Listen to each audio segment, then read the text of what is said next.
पाकिस्तान पहला इस्लामी मुल्क चांद पर, स्पार्को और आईएसटी हमारा फख्र। पाकिस्तानी साइंसदानों ने दुनिया को हैरान कर दिया। अमेरिका और यूरोप परेशान, हिंदुस्तान में सफे मातम। पाबंदियों से बचने के लिए नाम चीन का, खर्चा और टेक्नोलॉजी पाकिस्तान की।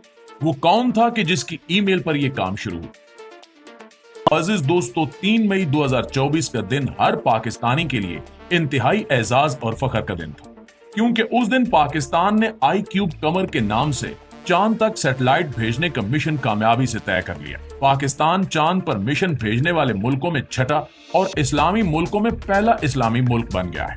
प्यारे दोस्तों, इस वीडियो को आखिर तक जरूर देखिएगा, क्योंकि इसमें हम आपको बताएंगे कि पाकिस्तान ने यह सारा काम चीन की सरजमीन से क्यों किया। क्या पाकिस्तान जो एक एटमिक कुव्वत है, वो इस काबिल भी नहीं कि चांद पर अपना सैटेलाइट भेज सके? और ये मिशन पाकिस्तान को दुनिया में क्या मकाम दिलवाएगा? आने वाले वक्त में पाकिस्तान खलाई तहकीक में कहां खड़ा होगा? पाकिस्तान टेक्नोलॉजी में यूरोप का मुकाबला करने के काबिल कैसे होगा? और वो लोग जो हकीकत के नाम से वीडियो बनाकर जानबूझकर एक सोचे समझे मंसूबे के तहत इंडियन प्रोपेगेंडे का हिस्सा बनकर अपने ही मुल्क का नुकसान कर रहे हैं, उनकी असल हकीकत भी हम आपके सामने रखने की कोशिश करेंगे। तो प्यारे दोस्तों, ये सैटेलाइट मिशन 3 मई को पाकिस्तान के वक्त के मुताबिक तकरीबन 2:27 पर चीन के रोबोटिक खलाई जहाज चोंग ई-6 के साथ विनचांग स्पेस लॉन्च साइट हिनान से खला में भेजा गया। दरअसल चीन ने यह प्रोग्राम 2007 में शुरू किया और इसे चीनी अफसानों की चांद देवी के नाम से मंसूब किया। ये मिशन 5 से 6 दिन में चांद तक पहुंच जाएगा और अपना काम तकरीबन 53 दिनों में मुकम्मल कर लेगा। और इसके बाद शुरू होगा असल काम, जिसका दर्द अभी से हिंदुस्तान महसूस कर रहा है और कल से उनकी चीखें सुनाई दे रही हैं। आपको बताते चलें कि चीन के ताउन से भेजे जाने वाले मिशन की तैयारी में पाकिस्तान के खलाई तहकीक करने वाले इदारे आईएसटी और स्पार्को ने अहम किरदार अदा किया। आईएसटी में आई-क्यूब कमर पर काम करने वाली टीम के नौजवानों के लिए ये खास तौर पर फख्र का लम्हा है। आइए जानते हैं कि पाकिस्तान और चीन का मुश्तरका खलाई मंसूबा मुमकिन कैसे हुआ। आईएसटी में इस मिशन पर काम करने वाली टीम के रुकन प्रोफेसर डॉक्टर खुर्रम रशीद ने वॉइस ऑफ अमेरिका से गुफ्तगू करते हुए बताया कि चीन ने अपनी एक तंजीम के मेंबर ममालिक को पेशकश की कि वो चीन के चांद मिशन चोंग ई-6 के साथ अपना छोटा सैटेलाइट खला में भेज सकते हैं।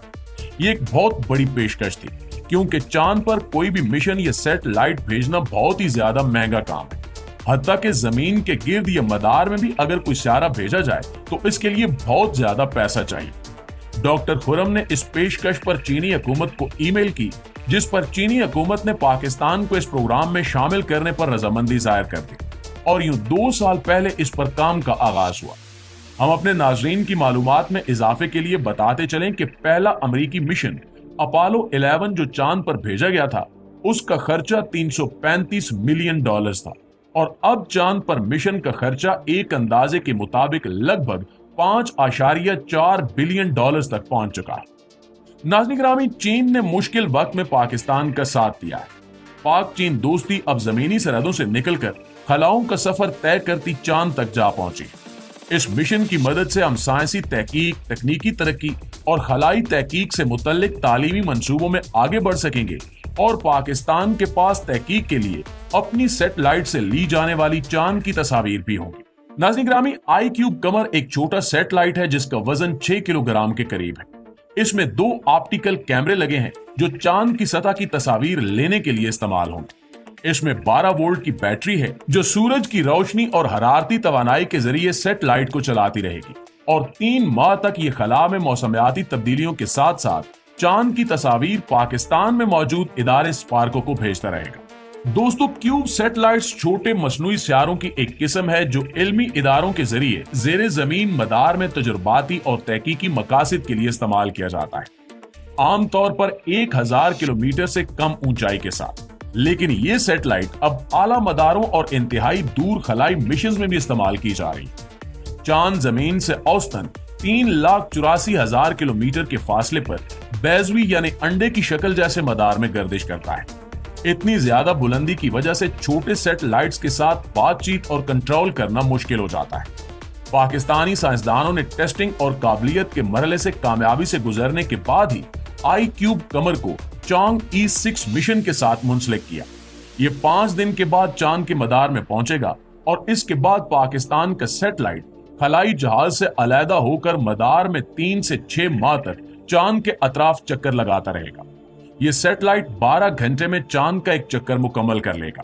इस सैटेलाइट को मुख्तलिफ मिशंस के लिए इस्तेमाल किया जाएगा, जिनमें जमीन का मुशाहिदा करने, माहौल का मुतालिया करने, रिमोट, मवासलात, फल्कियात और नई टेक्नोलॉजी के मुजाहरे शामिल हैं। यह सैटेलाइट मिशन पाकिस्तान के लिए बहुत अहमियत का हामिल है। पाकिस्तान ने 1962 में अपना पहला मौसमियाती रॉकेट रहबर अव्वल कामयाबी से खला में रवाना किया था, लेकिन इसके बावजूद मुल्क का खलाई सफर इंतहाई सुस्त रहा।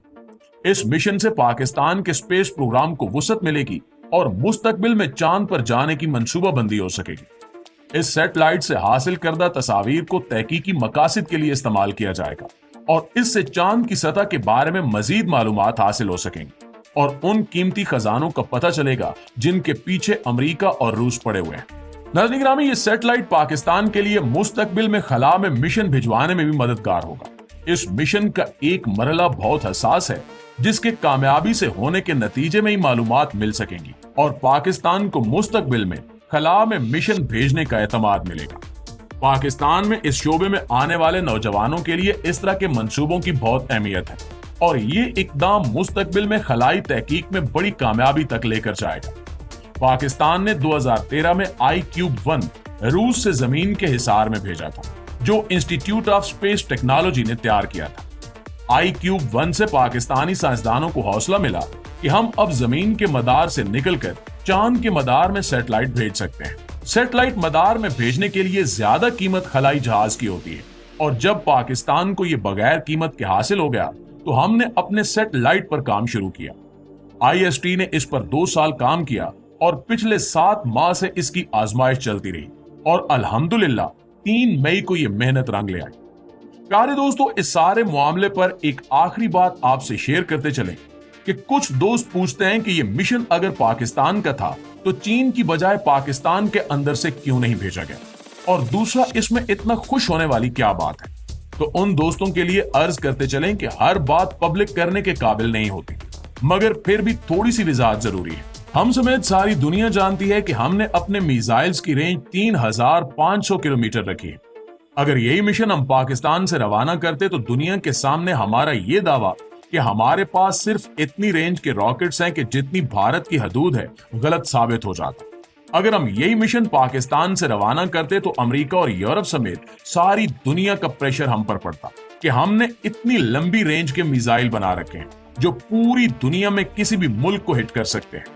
दुनिया फिर हमसे ये पूछने लगती कि बताओ कि इतनी रेंज के मिसाइल बनाने की तुम्हें जरूरत क्यों पड़ी और इनका हदफ कौन है, और ये भी बताओ कि जो तुम कर्ज लेते रहे हो क्या वो अपने मिसाइल्स प्रोग्राम को ताकत देने में लगाते हो। अगर नहीं तो बैनुल अक़वामी एनर्जी कमीशन को अपने प्रोग्राम्स का ऑडिट कराओ, बसूरत दीगर पाबंदियों का सामना करो। दूसरी तरफ चीन बहुत पहले ही मिसाइल टेक्नोलॉजी में बैनुल बराज़मी मिसाइल रखने वाले ममालिक की सफ में शामिल है। एक बड़ी मुआशी ताकत होने के बावजूद चीन को अमेरिका और मगरबी ममालिक से काफी ज्यादा मज़ाहमत और मुखालफत का सामना है, जिसका मुकाबला करना पाकिस्तान जैसे तरक्की पजीर मुल्क के लिए मुमकिन नहीं है। अगर चीन दोस्ती की खातिर अपनी जमीन और स्पेस पाकिस्तान के लिए खोल देता है तो बतौर पाकिस्तानी हमें अपनी कामयाबी हजम क्यों नहीं होती। इसीलिए सियाने कहते हैं कि बहुत सी बातें अनकही अच्छी लगती हैं, जिन्हें कह देने से पाबंदियों जैसे मसाइल का सामना करना पड़ जाता है। अल्लाह ताला से दुआ है कि वो हमारे मुल्क को हर खतरे से महफूज रखे और दुनिया के हर मैदान में पाकिस्तान का नाम रोशन करने में सबको अपना किरदार अदा करने की तौफीक दे। आमीन सुमा आमीन।